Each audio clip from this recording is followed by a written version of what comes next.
The children did not speak as they worked. Their hands moved in practiced silence, fingers tracing crude lines across the rusted metal wall of the underhive passage. The older one, no more than 12 standard years, held a piece of sharpened scrap. The younger two kept watch at either end of the corridor, eyes flickering toward the distant sounds of servitor patrols grinding through the upper levels. What they carved was simple. Two darkened voids for eyes. The suggestion of a helmet, broad and heavy, the kind that belonged to something from the deep, from the places where only the desperate went, from the stories whispered when the overseers were not listening. This world had never seen him. The guardian with no name.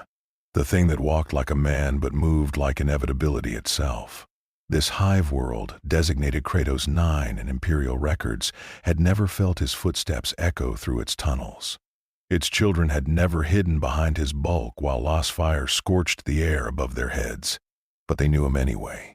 A refugee convoy had arrived 6 months prior, shuffled down from the mid-levels after a factory collapse made room in the labor quotas. Among them were survivors from another world.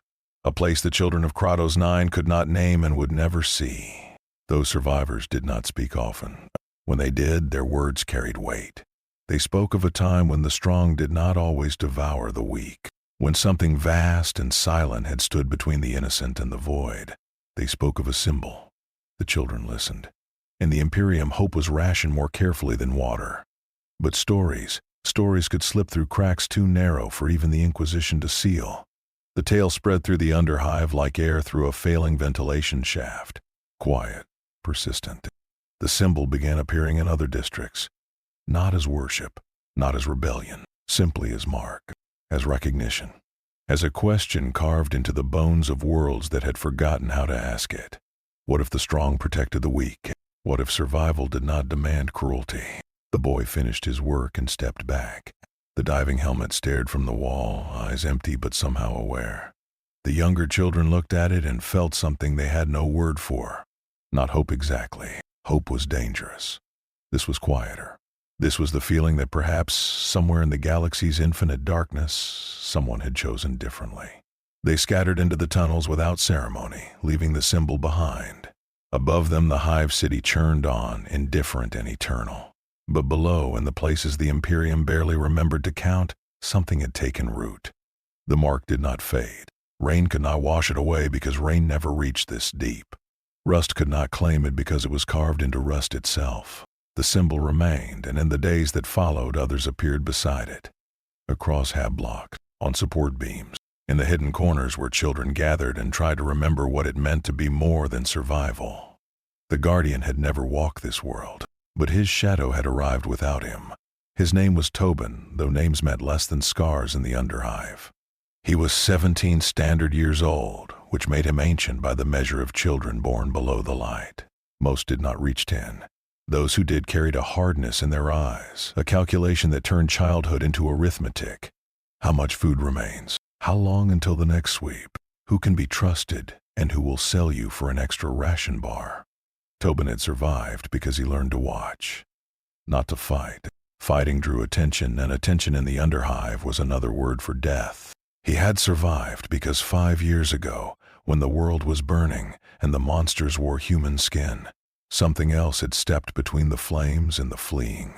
He remembered the shape of it, the way it moved without hurry but arrived exactly when needed. The way it dismantled threats with the efficiency of a machine but chose targets with the precision of something that understood what mattered.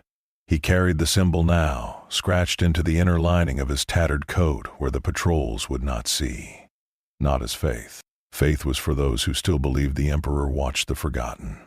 This was different. This was a reminder. A schematic for how to exist when existence itself was an act of defiance. The girl could not have been more than 9. She was alone near the eastern sump drains, clutching a data slate she must have stolen from the mid-levels. The kind of mistake that got children disappeared into servitor processing facilities, their minds scooped out and replaced with compliance wafers and task protocols. Tobin saw the patrol before she did. 2 Arbites enforcers, their helmets reflecting the dim phosphor lighting as they rounded the corner. Standard sweep pattern. They were not looking for her specifically, but they would take her anyway. Quotas existed. Bodies were currency. A child with stolen tech was a convenient solution to both problems. He did not run toward her. That would draw their gaze. He did not shout. That would confirm her guilt. Instead, he moved parallel to the patrol, keeping to the shadows, and kicked over a stack of rusted containers near the western passage. The clatter echoed like gunfire in the confined space. The Arbites turned, hands moving to shock Mauls. Tobin was already gone, slipping into a maintenance duct he had memorized months ago. The girl, startled by the noise, looked up and finally saw the patrol.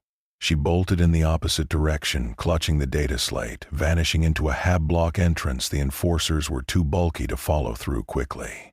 Tobin emerged 3 corridors away, breathing steady, heartbeat calm. He had learned this from watching, not the fighting. The misdirection, the patience, the understanding that survival was not about being the strongest. It was about being the one they did not see until it was too late to matter. He found the girl an hour later, hidden in a recessed alcove behind a broken water purifier. She stared at him with the wide-eyed terror of prey that had not yet learned to identify predators. He showed her the symbol on his coat lining. Did not explain it. Did not need to. She looked at the diving helmet carved into fabric, and something in her expression shifted. Not trust. Not yet. But the beginning of recognition. He taught her the route he had used. Showed her which corridors the patrols ignored and which maintenance ducts led to dead ends. He told her to ditch the data slate before the next sweep. She nodded, still silent, still afraid, but listening now. Tobin left her there and continued deeper into the underhive. He was not a hero. Heroes died quickly and their deaths changed nothing. He was something quieter. Something that had learned by watching a guardian who never asked for worship, never demanded loyalty, and never stopped moving until the innocent were behind him and the threat was ash. The symbol was not about belief. It was about behavior.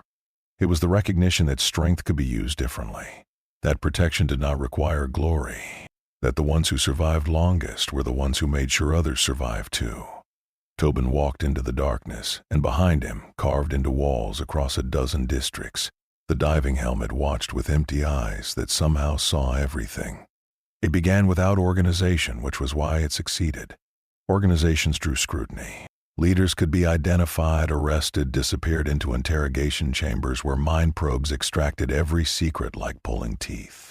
But behavior that spread without command, without hierarchy, without a single point of failure, that was harder to kill. That was a hydra with 1,000 heads, each one too small to matter alone, but together forming something the Imperium had not anticipated. In the western reaches of Hive Tertius, a woman named Cyril ran a water reclamation station. Officially, she processed waste fluids for redistribution. Unofficially, she kept a small stockpile of purified water for those who could not afford the Imperial tithe rates. She did not advertise this. She simply left containers in specific locations, marked with a symbol scratched into the metal. A diving helmet, empty-eyed and silent. Those who knew. Those who did not pass by without noticing. 3 districts south, a former guardsman named Vex operated a food distribution point. He had lost his legs in a campaign whose name he could not remember and whose purpose he no longer believed in. The Imperium had discarded him to the underhive when his usefulness expired. He should have been bitter. He was. But bitterness alone did not keep children fed. So he siphoned rations from shipping containers, redistributed them to families whose breadwinners had been conscripted or killed. He marked his safe drops with the same symbol Cyril used. He had never met her. He did not need to. In the eastern industrial sectors, a group of laborers began a rotation system. When enforcers came looking for bodies to fill servitor quotas, the workers shared information. Messages carved INTO Chinese letter. Warnings scratched onto equipment housings. Shift schedules adjusted so the young, the sick, the ones who would not survive processing were never alone when the patrols came through. They moved the vulnerable constantly, hiding them in plain sight among the workforce, rotating them through positions the overseers rarely monitored. They did not call themselves an organization. They had no manifesto, no leader, no unified doctrine. What they had was a symbol and a simple operational principle. Protect first. Fight only if no other option remains. The diving helmet appeared in more places. Cargo containers arriving from off-world. Ventilation shafts connecting distant sectors. the walls of transit tunnels where refugees passed through on their way to new assignments. Each mark was a message. Help is here. You are not alone. Someone remembers that the weak deserve more than predation. The Arbites began noticing anomalies. Compliance rates in lower sectors were dropping, but not in the expected pattern. Crime had not increased. Riots had not erupted. Instead, there was a strange stabilization. Fewer deaths from starvation. Fewer bodies discovered in reclamation chutes. Fewer children disappearing into the servitor facilities. Reports filtered upward through the administratum. Minor officials flagged the data but could not explain it. How does suffering decrease without increased resource allocation? How does order improve without additional enforcement? The numbers contradicted the fundamental assumptions of Imperial hive governance. Desperation should breed chaos. Deprivation should create compliance through the universal desire to escape suffering. But something was interfering with that equation, not rebellion. Rebellion was loud, obvious, easily crushed. This was quieter. This was a shift in behavior so subtle that by the time it was noticed, it had already woven itself into the fabric of entire districts. The symbol spread further, across hive spires on different worlds, through refugee networks and labor conscript transfers. A factory worker reassigned from one planet to another would see the diving helmet carved into a wall and understand immediately. The principle traveled with them. Protect the weak, share what can be shared, warn when danger approaches. The Imperium, vast and eternal, ground onward. But below, in the spaces it barely acknowledged, a different pattern was emerging. Not hope. Hope was too fragile. This was something more durable. This was the recognition that survival did not require cruelty, that strength could be used to shelter rather than dominate. And in the deepest tunnels, where light never reached and the Imperium's gaze never lingered, the symbol watched from 1,000 walls. Empty-eyed, waiting. The chamber was cold, not from temperature but from purpose. Inquisitor Malthius Vorn sat alone at a table of polished black stone, the kind quarried from worlds where nothing had ever lived and nothing ever would. Before him lay a data slate containing a report that had taken 6 months to compile. The title was precise, clinical, designed to strip emotion from observation. Emergent behavioral contagion. Guardian influence. Threat assessment pending. Vorn did not dismiss it. Lesser Inquisitors might have. They would see a symbol carved by underhive wretches and classify it as superstition, beneath notice, irrelevant to the great machinery of Imperial authority. But Vorn had not survived 3 centuries by underestimating patterns. Chaos did not always announce itself with warp rifts and demonic incursions. Sometimes it began with a single idea, spreading like infection, changing behavior in ways that seemed harmless until the structure itself began to shift. He activated the data slate. The report unfolded across the holo-display, segmented by region, by hive world, by incident type. The scope was wider than he had anticipated. 14 hive worlds, 37 distinct population centers, thousands of recorded instances of the symbol. The diving helmet, crude, but consistent. Every iteration showed the same basic structure. 2 voids for eyes. The outline of something protective, something that stood between observer and threat. The behavioral data was more interesting. Vorn scrolled through incident reports submitted by Arbites enforcers, administratum overseers, mid-level bureaucrats who noticed anomalies in compliance metrics. On worlds where the symbol appeared, specific patterns emerged. Riot incidents decreased by an average of 18%. Not eliminated, decreased. Desperation still existed. Hunger still drove people to violence. But there was a measurable reduction in chaotic uprisings, as if some pressure valve had opened just enough to prevent explosion. Crime rates shifted in composition. Theft remained constant, but the nature of targets changed. Fewer instances of the strong preying on the weak. More incidents of coordinated resource redistribution. Food stolen from administratum stockpiles but not hoarded. Water siphoned from mid-level reserves but shared among lower districts. The criminal activity had not decreased. It had reorganized around different priorities. Child disappearances dropped significantly. Servitor quotas were being met through other means, adult conscripts whose absence would not destabilize family units. Someone or many someones was actively interfering with standard acquisition protocols. Not through violence, through misdirection. through information networks that allowed vulnerable populations to avoid patrols. Vorn leaned back, fingers steepled beneath his chin. He had seen this before in different contexts. The Tao and their philosophy of the greater good, Genestealer cults and their insidious unity. But this was neither. There was no Xenostain in the symbol, no psychic resonance, no warp corruption. The Mechanicus had analyzed recovered examples. Plain metal, plain stone, no anomalous properties. This was human. That made it more dangerous, not less. The report included testimony from interrogated subjects. Most claimed ignorance of origin. They knew the symbol. They understood its meaning. Protect the weak, shield the innocent, act without glory or recognition. But none could name a source. No cult leader. No charismatic prophet. No central authority distributing doctrine. The symbol had emerged from witness accounts, from stories told by refugees who had seen something intervene on their behalf. A figure described with remarkable consistency across multiple worlds. It did not preach. It did not demand worship. It simply acted and then it vanished. Vorn cross-referenced the timeline. The earliest reports traced back to a single incident on a hive world designated Maros Kalis, a gang war that should have resulted in mass civilian casualties. Instead, something had intervened. Survivors spoke of a guardian. Mechanicus records showed anomalous activity consistent with unknown technology. Imperial Navy logs mention an unidentified vessel departing system shortly after. One incident, one intervention. And from that single point, the idea had spread across stars. Vorn made his decision with the dispassion of a man who had executed entire populations when necessity demanded. This was not chaos, but it was dangerous. Not because it threatened the Imperium through force, because it offered an alternative to the fundamental transaction upon which Imperial authority rested. Obey and you will be protected. Serve and you will survive. This symbol suggested a different equation. Protect each other. Survive together. Authority is not required for order.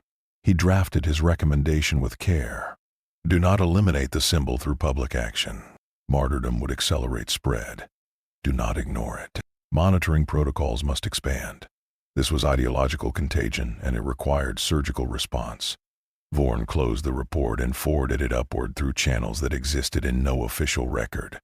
Somewhere in the Imperium's infinite hierarchy, others would read his assessment and make their own calculations.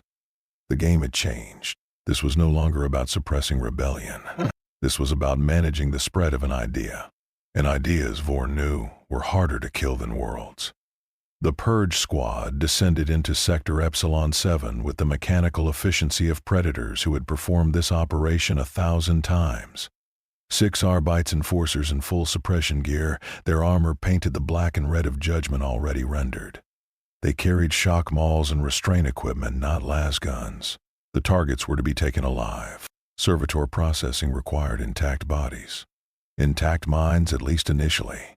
The unauthorized gathering had been reported by a mid-level overseer who noticed irregular power consumption in a section of the underhive that should have been abandoned. When patrols investigated, they found evidence of habitation. Worse, they found children. Dozens of them clustered in a forgotten maintenance bay, being taught basic literacy by an older woman whose identification marked her as deceased 3 years prior. The Imperium did not tolerate ghosts. It did not tolerate education outside approved channels. And it certainly did not tolerate gatherings that suggested organization, cooperation, anything that resembled community forming outside the rigid hierarchies of sanctioned society. Tobin saw them coming. He had established watch rotations after the last close call. Children stationed at key corridors with instructions to signal at first sign of patrol activity. The warning came with enough time to evacuate most of the group. He moved through the maintenance bay with practiced calm, directing the youngest toward pre-established escape routes, ensuring the older children helped carry those too small to run quickly. The woman, whose name was Lena, gathered the few books they had scavenged and prepared to destroy them. Evidence could not remain. Tobin stopped her. Books could be replaced. Bodies could not. She left them and followed the children into the tunnels. They almost made it. 17 children disappeared into the network of access corridors and ventilation shafts that honeycombed this section of the hive. But the Purge squad had anticipated evacuation attempts. Two enforcers split off to block the primary escape route, and suddenly the careful plan collapsed into chaos. 4 children were cut off, trapped in a dead-end passage as the Arbites advanced with shock mauls crackling. One of the enforcers activated a voxcaster calling for transport to the surface. The children would be processed within the hour. That was when the lights died. Not slowly, not from power failure. They simply ceased, plunging the corridor into absolute darkness.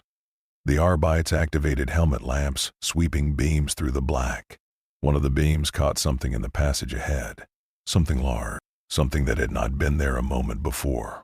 The first enforcer went down without a sound. His shock maul clattered to the floor, its energy cell still charged but its wielder unconscious before his nervous system registered the impact. The second enforcer turned, bringing his weapon up, and was hurled backward into the wall with force that cracked ceramite armor.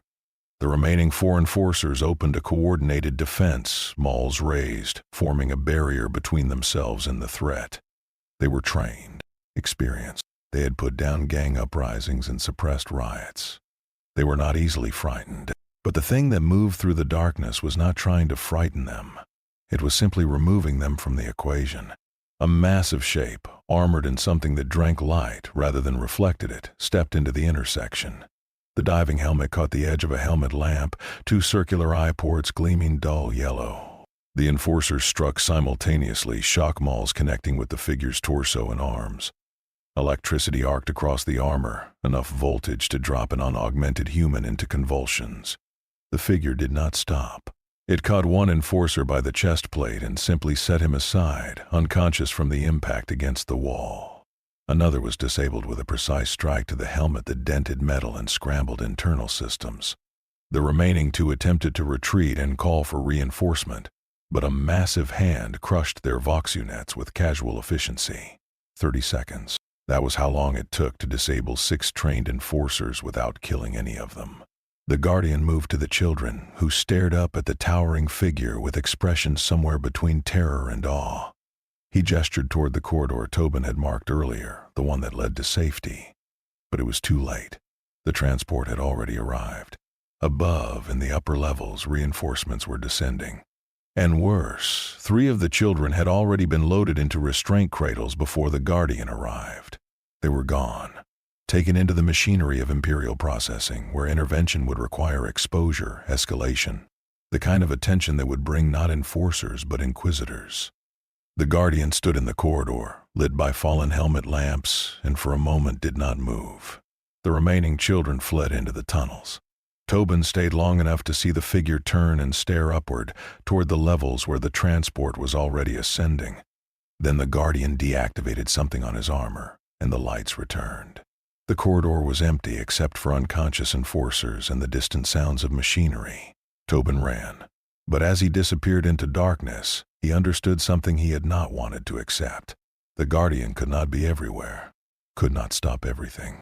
For the first time since the symbol had spread, the protection had failed. 3 children were gone, and no amount of strength could bring them back. They built it in the days that followed, not from arrogance, but from something deeper. Gratitude carved into metal and stone, a need to mark what had happened in physical form so it could not be forgotten. The children gathered scrap from a dozen sources. Bent pipe that formed the outline of a helmet.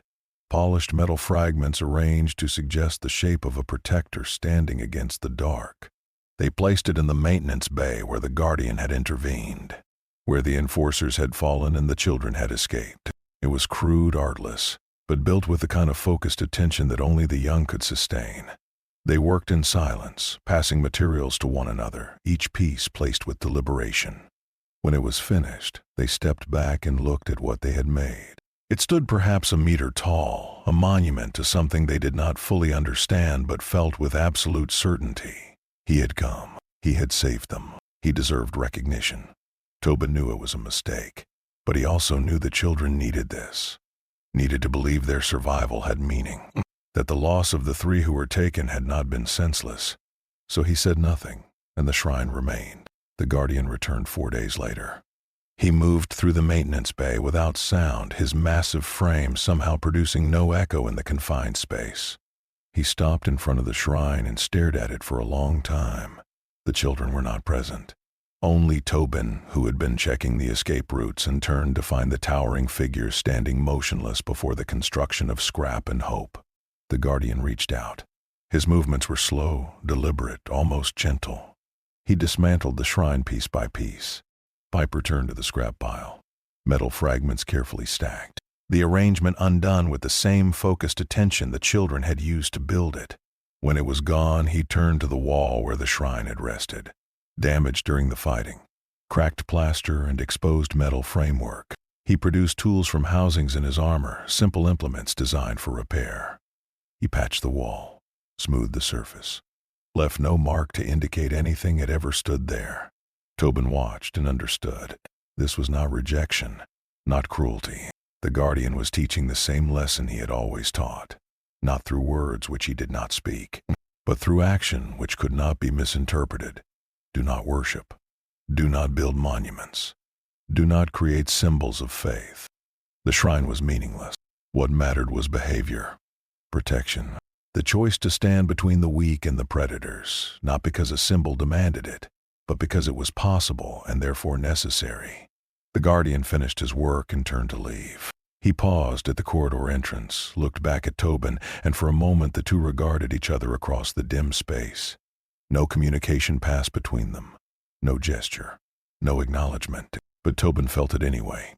The weight of understanding. The recognition that the symbol carved into walls across a dozen worlds was never meant to represent the Guardian himself. It represented the choice. The decision to protect rather than exploit. To shelter rather than dominate. The Guardian left. Tobin stood alone in the maintenance bay, staring at the repaired wall where the shrine had been. Around him, carved into metal and stone in 100 hidden places, the diving helmet symbol watched with empty eyes. Not as a god, not as a savior, but as a reminder. A schematic for how to exist when the galaxy offered only cruelty and the void. The children would understand. And when they did, they would be stronger for it. Inquisitor Vorn stood before a hololithic display that filled the chamber wall. Star systems glowed like embers against the void, each one marked with data streams tracking the spread of the diving helmet symbol. 14 systems when he had first reviewed the report. 23 now. The growth was not exponential, which suggested organic spread rather than coordinated distribution. But the consistency was troubling. Behind him, 3 subordinates waited in silence. A Mechanicus adept, her augmetics clicking softly as she processed data streams through neural interfaces. An Arbites marshal whose armor bore the scars of 2 decades suppressing hive uprisings. A psyker bound in null restraints whose purpose was to detect warp taint in anything Vorn deemed worthy of investigation. The psyker had found nothing. No chaos corruption, no Xenos influence. The symbol was clean, which made it infinitely more dangerous than if it had reeked of the warp. Vorn spoke without turning. His voice was measured, empty of inflection. Emotion was a weakness, and weakness invited failure. Public elimination is not viable. Analysis confirms martyrdom probability exceeds 70%. Destruction of the symbol through open action will mythologize the origin and accelerate adoption rates across additional sectors. The Arbites marshal shifted his weight. Permission to speak, Inquisitor. Granted. Recommend targeted elimination of key carriers. Identify individuals spreading the symbol and remove them through accidents, disappearances, methods that do not draw pattern recognition. Vorn considered this. It was logical. It would also fail. The symbol has no central carriers. Behavioral analysis confirms distributed propagation. Eliminating individuals will not interrupt spread. The idea exists independent of specific actors. The Mechanicus Adept's optics whirred as she focused on the data. Recommendation, Inquisitor. Deploy monitoring infrastructure. Track symbol appearance. Cross-reference with population movement, resource distribution, compliance metrics. Identify behavioral shifts before they stabilize into permanent cultural patterns. Vorn nodded slowly. This was acceptable. Study the contagion. Map its progression. Understand how ideas move through populations that should have been too broken, too desperate, too isolated to form networks. And when understanding was complete, introduce countermeasures. Not through force, through influence, through the same mechanisms the symbol used. The quiet spread of alternative patterns. He turned to face his subordinates. Establish observation stations in affected sectors. Passive monitoring only. No direct intervention unless the symbol demonstrates warp corruption or Xenos affiliation. Assign analysts to track correlation between symbol presence and Imperial compliance degradation. The Arbite's marshal's expression suggested disagreement, but discipline held. The adept simply nodded, already compiling resource requests through her neural interfaces. The psyker remained silent, as psykers did when their purpose was not required. Vorn dismissed them with a gesture.